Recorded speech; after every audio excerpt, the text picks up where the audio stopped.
కార్యక్రమమును వీక్షిస్తున్న మీ అందరికీ యేసుక్రీస్తు నామమున వందనములు.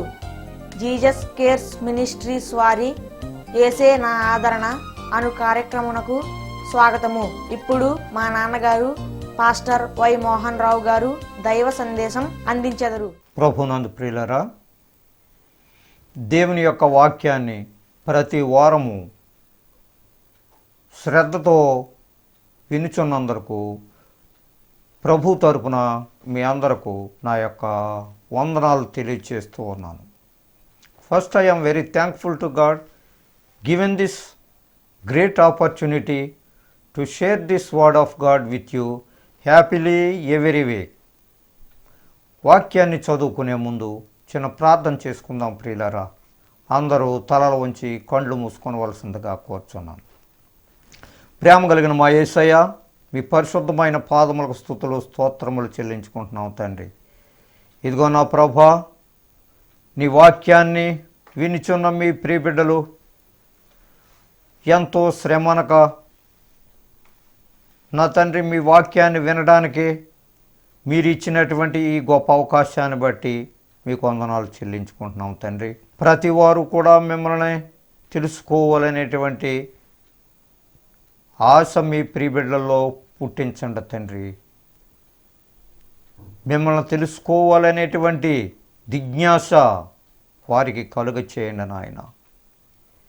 ఇగో నా ప్రభా, ఎవరైతే శాంతికరమైనటువంటి జీవితం జీవించటం లేదో, వారి కుటుంబాల్లో శాంతి లేదో, నా ప్రభా వారికి శాంతిని అనుగ్రహించండి తండ్రి. ప్రతివారు కూడా మిమ్మల్ని తెలుసుకోవాలనేటువంటి ఆశ ప్రతి వారిలో పుట్టించిన నాయన మరి ఒకసారి మీ సన్నిధిలో ప్రార్థన చేస్తూ ఉన్నాను. ఇదిగో నా ప్రభా, వ్యాధిగ్రస్తులను ముట్టండి నాయన. మీ గాయపడిన హస్తముతో బిడ్డలని వారి యొక్క గాయములను అరికట్టండి, స్వస్థత అనుగ్రహించండి నా ప్రభా. అప్పుల బాధల్లో ఉండేటువంటి బిడ్డలను ఒకసారి కనుదృష్టి మీ ఉంచండి తండ్రి. మీ కనుదృష్టి వారిపై ఉంచి నా ప్రభువా ఒకసారి వారిని ఆదుకోండి నాయన. వారికి సహాయం చేయండి నాయన. శాంతికరమైనటువంటి వాతావరణాన్ని దయచేయండి. కుటుంబంలో నెమ్మది లేనటువంటి వారికి నెమ్మదిని దయచేయండి నాయన. ఇంకా నా ప్రభువా, మారు మనసు లేనటువంటి మారు మనసు, రక్షణ లేనటువంటి వారికి రక్షణ భాగ్యాన్ని మీరు దయచేయమని ఈ చిన్ని ప్రార్థన మీ సముఖములో చేర్చుకోమని మా ప్రభును ప్రియకుమారుడైన యేసునామమున వేడుకుంటున్నాం తండ్రి. ఆమేన్. ప్రభునందు ప్రియులారా, వాక్యాన్ని చదువుకుందాం. అపోస్తలుడైన పౌలు ఫిలిప్పీలకు రాసినటువంటి పత్రిక 2వ అధ్యాయము 4వ వచనం నుంచి 10వ వచనం వరకు కొన్ని మాటలు మనము చదువుకుందాం. మీలో ప్రతివాడును తన సొంత కార్యములను మాత్రమే కాక ఇతరుల కార్యములను కూడా చూడవలెను. మానవులు అయినటువంటి మనము ఈ భూమి మీద ఎన్నో రకాలైనటువంటి పనులతోటి, ఎన్నో రకాలైనటువంటి ఆశలతోటి మనం జీవిస్తూ ఉంటాం. కొన్ని స్వార్థపూరితమైనటువంటి పనులతో కొంతమంది నిమగ్నమైపోతూ ఉంటారు. అంటే వారి యొక్క పనులు సక్రమముగా జరగాలని తదేక జ్ఞానంతో వారు నివసిస్తూ ఉంటారు. చుట్టుపక్కల ఉండేటువంటి పరిస్థితులు వారికి అక్కర్లేదు. చుట్టుపక్కల పరిస్థితులను గురించి ప్రక్కన పెట్టి నిజమైనటువంటి క్రీస్తు వారిని గురించి ఆలోచన చాలామందిలో ఉండదు. అపోస్తలుడైన పౌలు ద్వారా చెప్తుండేటువంటి మాటలు ఏంటంటే, మీలో ప్రతివాడును సొంత కార్యములను మాత్రమే చూసుకొందురు. ప్రతివానికి సొంత కార్యములు అంటే ఈ పని నేను చేయాలి, ఆ పనిలో నేను నిమగ్నమైపోయి ఉన్నాను, నా సొంత కార్యాల మీదే నేను ఉన్నాను. మంచిదే, మన పని మనము చేసుకోకపోతే మన పని వేరొకరెవరు కూడా చేయలేరు. అయితే దేవుడు చెప్పేటువంటి మాట ఏంటంటే, ఇతరుల కార్యములను కూడా చూడవలెను. నీ సొంత కార్యమునే కాకుండా ఇతరులకు సహాయపడాలి అనేటువంటి ఆశ నీలో పెళ్ళుపుకుతూ రావాలి. ఇతరుల పట్ల మంచి కార్యాలు చేసేటువంటి స్వభావం నీలో కావాలి. ఇతరుల పట్ల సహాయం చేయగలిగినటువంటి పరిస్థితి నీలో ఎప్పుడు బయలుదేరుతుంది అనంటే, ప్రభువారిని నీవు నిండారుగా ప్రేమించినట్లయితే, నిజమైనటువంటి విశ్వాసముతో ప్రభువారిని అంగీకరించినట్లయితే, నీవు ప్రతి వారి యొక్క కార్యకలాపాలను నీవు చూడగలవు. ఇతరులకు సహాయం చేయగలిగినటువంటి పరిస్థితి నీలో ఏర్పడుతూ ఉంటుంది.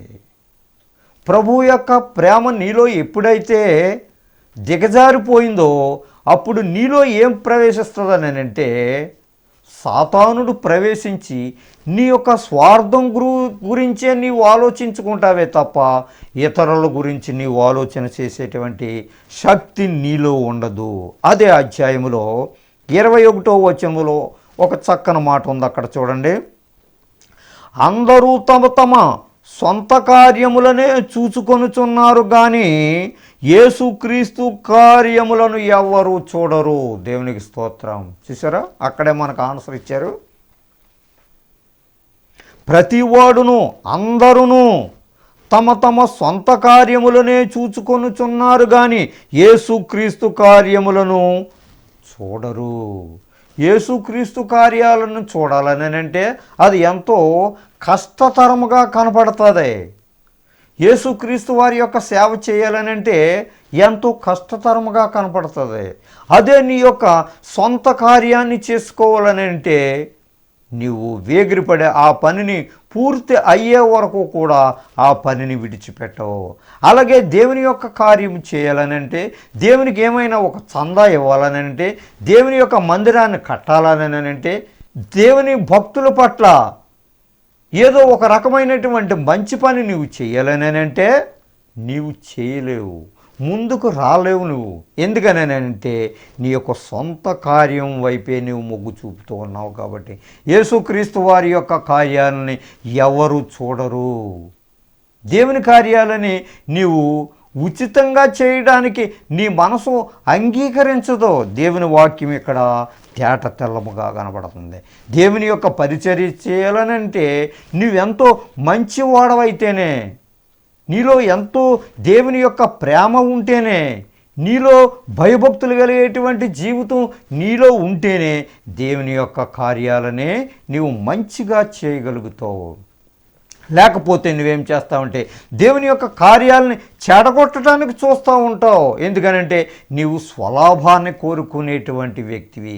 దేవుని యొక్క కార్యాలని నీవు ఎప్పుడైతే చెడగొట్టడానికి చూస్తూ ఉంటావో, దేవుని యొక్క మందిరానికి వెళ్ళేటువంటి ప్రజలను నువ్వు ఎప్పుడైతే అడ్డంకులు కల్పించినటువంటి పరిస్థితిని ఏర్పాటు చేస్తావో, నీ జీవితంలో కూడా అడ్డంకులు కలిగినటువంటి పరిస్థితులు నీకు వస్తాయి.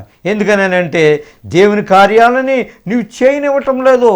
దేవుని ప్రజల పట్ల నువ్వు మందిరానికి రానివ్వటం లేదు. ఈ మందిరానికే రావాలని నువ్వు కోరుతున్నావు, ఆ మందిరానికి వెళ్ళొద్దని నువ్వు చెప్తా ఉన్నావు. అది నీవు చేసేటువంటి గొప్ప భక్తో కాదో ఒకసారి నీవు ఆలోచించుకో. నిజమైనటువంటి మారు మనసు కలిగినటువంటి వ్యక్తివి నీవైతే ఇటువంటి అబద్ధ సాక్ష్యాలు నువ్వు చెప్పవు. ఇటువంటి డినామినేషన్స్ నీలో ఉండవు. ప్రభు యొక్క వాక్యం ఎక్కడైనా ఒకటే అనేటువంటి సత్యం నీకు తెలుసుండి కూడా నీ యొక్క పరిస్థితిని బట్టి, నీ చెడ్డ తలంపులను బట్టి దేవుని యొక్క ప్రజలను నీవు మభ్యపెడతా ఉన్నావు. మత్తయి సువార్త 23వ అధ్యాయంలో ఒక చక్కని మాట వ్రాయబడి ఉన్నది. పరలోక రాజ్యమును మీరు మూయుదురు, మీరు అందులో ప్రవేశింపరు, ప్రవేశించు వారిని ప్రవేశింపనేవరు. దేవునికి స్తోత్రం. చూసారా, పరలోక రాజ్యాన్ని మనుషుల ఎదుట మూసివేస్తున్నావు. నీవు దేవుని యొక్క వాక్యాన్ని వినకుండా నీవు వాళ్ళకి అడ్డంకులుగా నువ్వు కనబడతా ఉన్నావు. You are the great Satan. నీవే ఒక సాతాను రూపంలో ఎత్తుతా ఉన్నావు. నీవు సాతాను రూపం నీలో కనపడతా ఉన్నది. అందుచేతనే దేవుని యొక్క రాజ్యాన్ని, పరలోక రాజ్యాన్ని మనుషుల ఎదుట మూసివేస్తూ ఉన్నావు. మనుషుల ఎదుట మూసివేస్తున్నావు అంటే ఆయన యొక్క వాక్యాలని విననివ్వకుండా సాతాను రూపంలో నీలో ప్రవేశించి వారిని చెడగొట్టడానికి నువ్వు ప్రయత్నం చేస్తున్నావు. అందులో నీవు ప్రవేశించవు. ప్రవేశించు వారిని ప్రవేశింపనీయరు. దేవుని యొక్క మందిరానికి నీవు రావు సరిగదా. ఆ మందిరంలోకి వచ్చినటువంటి ప్రజలను సక్రమైనటువంటి పద్ధతిలో నీవు నడవటానికి ఇష్టపడటం లేదు. అది నీలో ఉండేటువంటి గొప్ప టాలెంట్. దేవుడు నిన్ను చూసి చాలా అసహ్యపడుతూ ఉన్నాడు. నీవు చేసినటువంటి కార్యాల గురించి ఆయన చింతపడుతూ ఉన్నారు. ఇటువంటి వేదన కలిగించేటువంటి జీవితము నీలో కనబడుతుంది. కానీ మరి పైకి నీవు భక్తిపరుడుగా కనపడతా ఉన్నావు. ఎంత అమానుష్యమైనటువంటి పరిస్థితిని నీవు చేస్తున్నావో ఒకసారి నీవు ఆలోచించుకో. అందుకని దేవుడు చెప్పేటువంటి మాట, మీలో ప్రతివాడును తన సొంత కార్యములను మాత్రమే కాక ఇతరుల కార్యమును కూడా చూడవలెను. దేవుని యొక్క ప్రేమ, దేవుని యొక్క పట్టుదల నీలో మంచిగా కనబడితే ఇతరుల కార్యకలాపాలని కూడా నీవు మంచిగా చూస్తావు, వాళ్ళని ఎంకరేజ్ చేస్తావు. దేవుడి బిడ్డల పట్ల నువ్వు మర్యాదతో నడుస్తావు. నీలో ఏ విధమైనటువంటి కుళ్ళు కుతంత్రము నీలో కనబడదో. అటువంటి కుళ్ళు కుతంత్రములతో నీవు జీవించినంత కాలము కూడా నీలో ఏ విధమైనటువంటి మారు మనసో కనపడదు. నిజమైనటువంటి బాప్తిసం నీలో లేదు. రొట్టె ద్రాక్షారసము నీవు ఎందుకు తీసుకుంటున్నావో నీకు అర్థం కావటం లేదు. ప్రభునందు ప్రియులారా, ఇటువంటి పరిస్థితులు ప్రజలకు కనపడాలని నీవు మభ్యపెడుతున్నావంతే. నిజమైనటువంటి రొట్టె ద్రాక్షారసము నీవు తీసుకునేటువంటి వ్యక్తికి ఏ విధమైనటువంటి పరిస్థితుల్లో మసులుకోవాలో నీవు దైవజనుని ద్వారా నీవు తెలుసుకుంటున్నావే తప్ప నీ యొక్క హృదయం అంతా కూడా దేవునికి విరుద్ధంగా కనపడుతుంది. దేవుని వాక్యం ఒక రకంగా సెలవిస్తూ ఉంటుంటే నీవు ఇంకొక రకమైనటువంటి పరిస్థితుల్లో నీవు జీవిస్తున్నావు. యెహెజ్కేలు గ్రంథము 33వ అధ్యాయము 31లో మనతో మాట్లాడుతున్నారు. యెహెజ్కేలు 33 చాప్టర్ వెర్స్ 31. నా జనులు రాదగిన విధముగా వారు నా యొద్దకు వచ్చి నా జనులైనట్టుగా నీ ఎదుట కూర్చుండి నీ మాటలు విందురు గాని వాటిని అనుసరించి ప్రవర్తింపరు. ఏం చెప్తున్నారో చూసారా? నీ కొరకే ఈ వాక్యాన్ని చెప్తా ఉన్నారు. దేవుడు నీతోటే మాట్లాడుతూ ఉన్నారు అనేటువంటి సత్యాన్ని నీవు తెలుసుకో. ఇక నుంచైనా అటువంటి చెడ్డ తలంపులకు దూరంగా ఉండు. నీవు దేవుని యొక్క మార్గములో నడుచుకోవడానికి నీవు ప్రయత్నం చేయి. నా జనులు రాదగిన విధముగా వారు నా యొద్దకు వచ్చి, ఏ పరిస్థితిలో నీవు వస్తున్నావో, ఇటువంటి కోరికలతోటి నీవు దేవుని దగ్గరికి నీవు వస్తూ ఉన్నావో, నీ కుటుంబ సమస్యలతోటి దేవుని దగ్గర ఏ రకమైనటువంటి ఉద్దేశంతో నీవు వస్తున్నావో, ఆ కోరికలు నెరవేరాలని, నీ యొక్క లోటుపాట్లు తీర్చుకోవాలని ప్రభు సన్నిధికి రావటం మంచిదే. కానీ నువ్వు ఏ విధమైనటువంటి పరిస్థితుల్లో వస్తున్నావు? దేవుని బిడ్డలను బాధ పెట్టి వస్తున్నావా? నీవు దైవజనుల పట్ల అసభ్యంగా మాట్లాడు మళ్ళీ నీ దేవుని దగ్గరికి వస్తున్నావా? ఇటువంటివన్నీ కూడా దేవుడు నిన్ను కనిపెడతా ఉన్నాడు. దేవుడు నిన్ను చూస్తూ ఉన్నారు. నీలో మారు మనసు కనబడటం లేదు. మారు మనసు కలిగినటువంటి వ్యక్తిగా నీవు ఉన్నట్లయితే ఆ చెడ్డ కార్యాలన్నీ ప్రక్కన పెట్టు. సమాధానము కలిగినటువంటి జీవితంలో నీవు జీవించు. నీలో సమాధానము లేదు, నీ కుటుంబంలో సమాధానము లేదు. లేనప్పుడు నీవు ఆ సమాధానమును వెదికి వెంటాడుము. సమాధానమును వెదకి వెంటాడము. అది నీ దగ్గరికి రాదు. ఆ సమాధానాన్ని నీవు వెంటాడి దాన్ని నేర్చుకో ప్రభు యొక్క వాక్యం ద్వారా.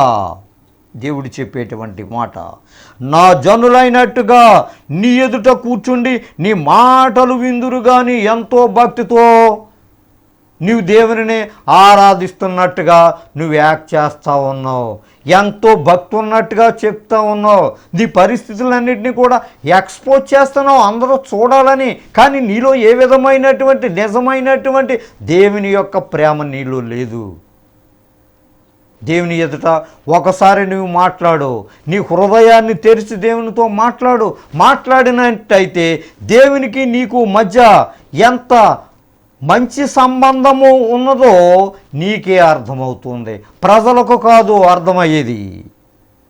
నీ మాటలు విన్నట్టు విందురు కానీ వాటిని అనుసరించి ప్రవర్తింపరు.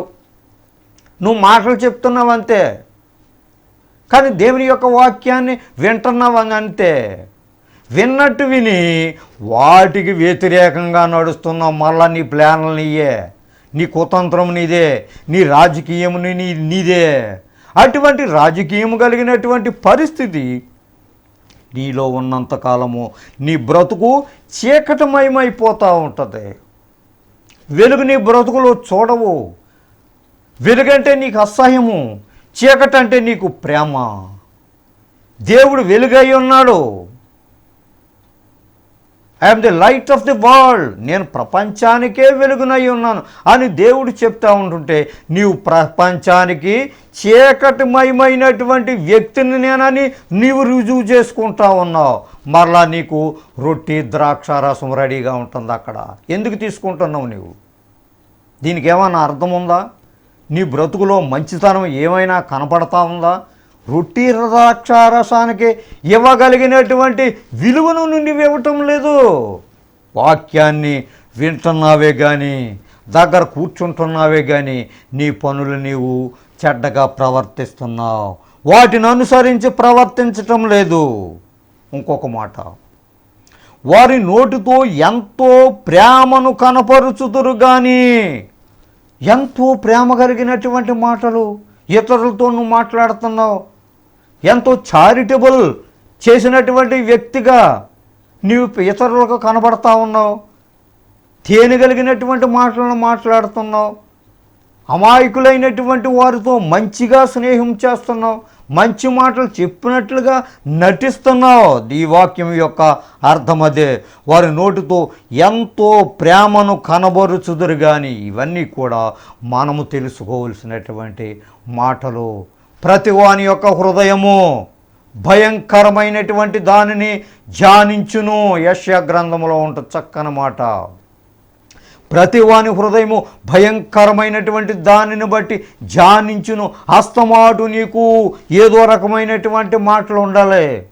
ఇతరుల పట్ల అనేక రకాలైనటువంటి చెడ్డ స్వభావం కలిగినటువంటి మాటలు కావాలి నీకు. ఎందుకనంటే దేవుని యొక్క ప్రేమ నీలో లేదు గనుక. వారి నోటితో ఎంతో ప్రేమను కనపరుచుదురు కానీ వారి హృదయము లాభమును అపేక్షించుచున్నది. దేవునికి స్తోత్రం. ఏదో రకమైనటువంటి అపేక్ష కావాలి, ఏదో రకమైనటువంటి లాభం కావాలి, ఏదో రకమైనటువంటి ప్రతి దానిని నీవు చేకూర్చుకోవాలి. దేవుని యొక్క ప్రేమ నీకు ఉన్నట్లయితే దేవునికి ఎంతో కొంత సహాయకుడిగా కనపడతావు. అంతే తప్ప దేవుని యొక్క మందిరంలోనిది నీవు కావాలని ఆశించేటువంటి పరిస్థితి నీకు ఉండదు.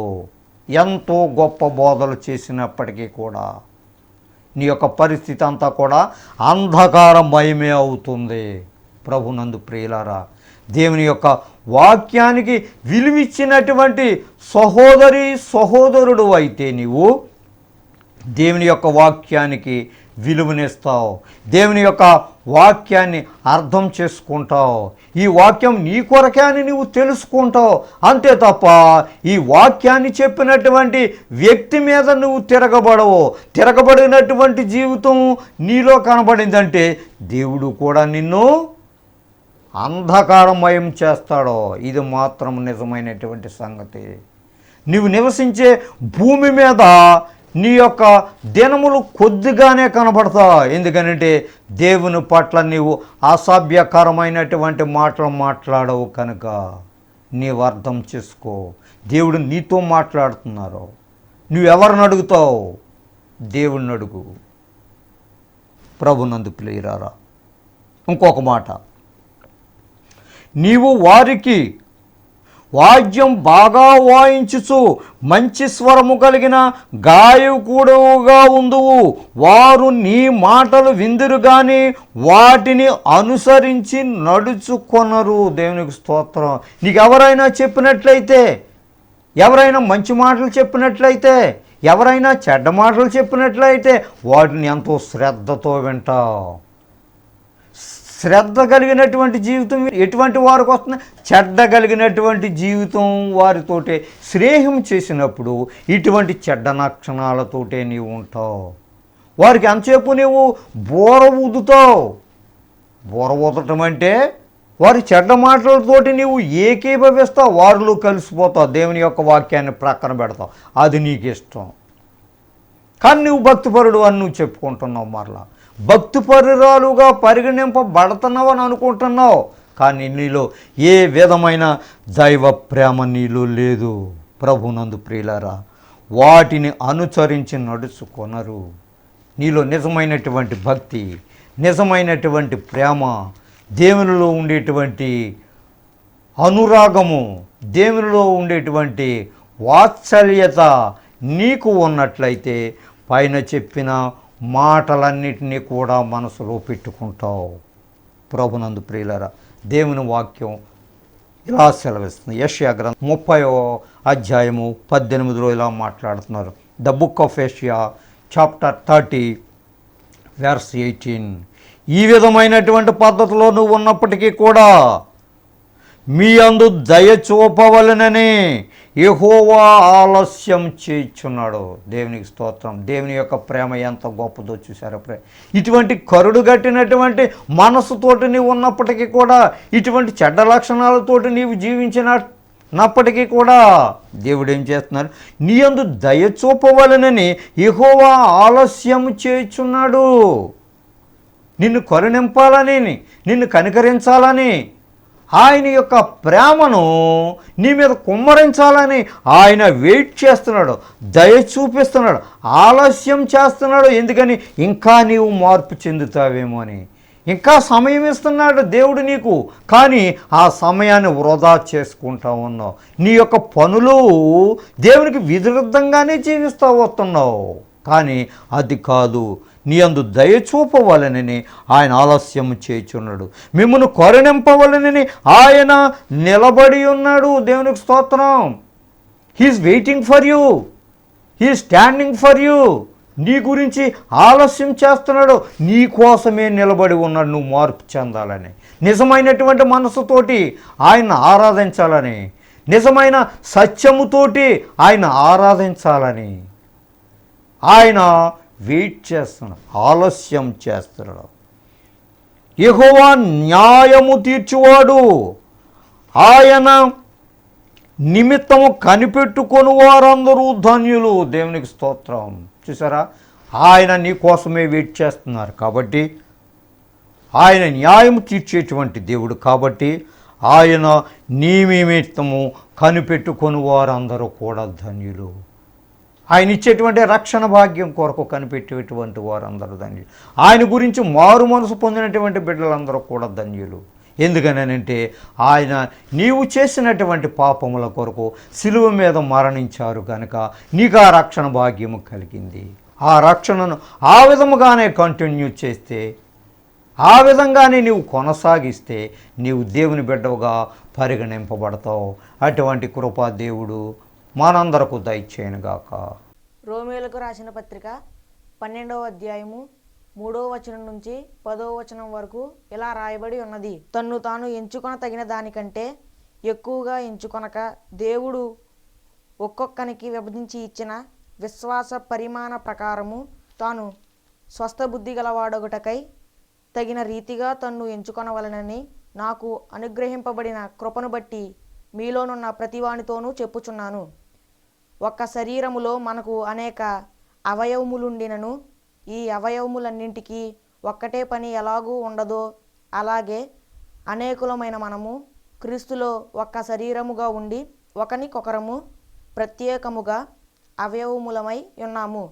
మనకు అనుగ్రహింపబడిన కృప చొప్పున వేర్వేరు కృపావరములు కలిగిన వారమై ఉన్నాము గనుక ప్రవచన వరమైతే విశ్వాస పరిమాణము చొప్పున ప్రవచింతము, పరిచర్య అయితే పరిచర్యలోను, బోధించువాడైతే బోధించుటలోను, హెచ్చరించువాడైతే హెచ్చరించుటలోను పని కలిగి ఉందుము. పంచిపెట్టువాడు శుద్ధ మనసుతోనూ, పై విచారణ చేయువాడు జాగ్రత్తతోనూ, కరుణించువాడు సంతోషముతోనూ పని జరిగింపవలెను. మీ ప్రేమ నిష్కపటమైనదై ఉండవలెను. చెడ్డదానిని అసహించుకొని మంచిదానిని హత్తుకొని ఉండుడి. చిన్న ప్రార్థన చేసుకుందారు ప్రియులారా. అందరూ కళ్ళు మూసుకోనండి. ప్రేమ కలిగిన మా యేసయ్య మీకు స్తోత్రములు. ఇంతవరకు మీ వాక్యం ద్వారా మాట్లాడారు నా ప్రభువా. మీ అందు భయభక్తులు కలిగేటువంటి జీవితాన్ని ప్రతి ఒక్కరికి దయచేయండి నాయన.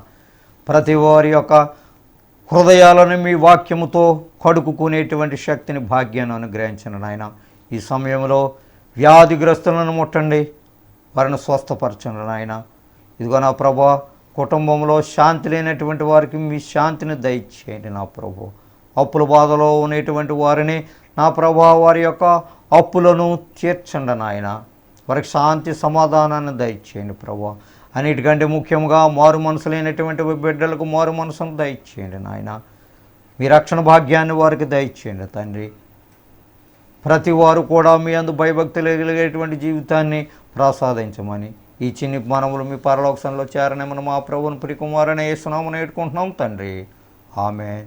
మన తండ్రి అయిన దేవుని ప్రేమ, కుమారుడైన యేసుక్రీస్తు వారి యొక్క కృప, పరిశుద్ధాత్మ యొక్క అన్యోన్య సహవాసము మనకును ఆయన నమ్మిన బిడ్డలకును, ముఖ్యంగా ఈ టీవీ ముందు కూర్చొని మీ వాక్యాన్ని వినుచున్న మీ ప్రియబిడ్డలపై మీ మెండైన దీవెనతో నింపుగాక. ఆమేన్. దైవ సందేశం విని దీవెనలను పొందారని నమ్ముచున్నాము. సలహాలకు, సందేహాలకు, ప్రార్థనల కొరకు మమ్ములను తప్పక సంప్రదించండి. మా చిరునామా పాస్టర్ వై మోహన్ రావు గారు, Jesus Cares Ministries, Dommeru post 534351, Kovvur మండలం, West Godavari district, Andhra Pradesh, S India. మా phone number 9652128511. Our email address mohany7@yahoo.com. మా చిరునామా పాస్టర్ వై మోహన్ రావు గారు, Jesus Cares Ministries, Dommeru post 534351, Kovvur మండలం, పశ్చిమ గోదావరి జిల్లా, ఆంధ్రప్రదేశ్, ఎస్ ఇండియా. మా ఫోన్ నంబర్ 9652128511. మా ఈమెయిల్ అడ్రస్ mohany7@yahoo.com.